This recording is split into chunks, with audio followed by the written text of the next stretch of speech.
వచ్చేది ఉందా లేదా? ఇంకా ఏం చేస్తున్నావు? నీకు తెలుసు కదా అత్తమ్మ తీసి పెట్టిందా? ఇదేంటో తెలుసా అండి? నెయ్యి కాచిన తర్వాత వస్తుంది కదా కింద గోదావరి అంటాం మనం. అది యశుకి ఎంత ఇష్టం అంటే మా అత్తమ్మ యశు కోసం ఈకి తీసి ఇలా డబ్బాలో పెట్టి దాచిపెడుతుంది అనమాట. వచ్చి ఇక్కడ చక్కెర వేసుకొని మరీ తింటుంది. బాగుంటుంది నిజంగా. యాక్చువల్లీ ఇప్పుడు మేము శతమానం కొత్త షాపు ఓపెన్ చేశారు చందానగర్లో. జస్ట్ స్టోర్ విజిట్ కోసం వెళ్తున్నాం. లైక్ వాళ్ళు మన ఫ్యామిలీ మెంబర్స్ లాగా బాగా చూసుకుంటారు. మీరు కూడా దగ్గరలో ఉంటే రావచ్చు కదా, కాసేపు అలా మాట్లాడుకుందాం. ఈరోజు పొద్దునే నేను యశు నిధి ముగ్గురం కలిసి గ్రౌండ్కి వెళ్ళి ఆల్మోస్ట్ 3.5 కిలోమీటర్స్ రన్ చేసాం కదా. మళ్ళీ వర్కౌట్ స్టార్ట్ చేసాం ఎందుకంటే కొంచెం పెరుగుతున్నాం.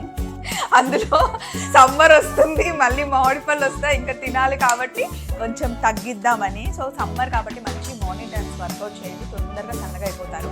సో ఇంకేంటి, ఏం చేస్తున్నారు? సండే ఏంటి స్పెషల్?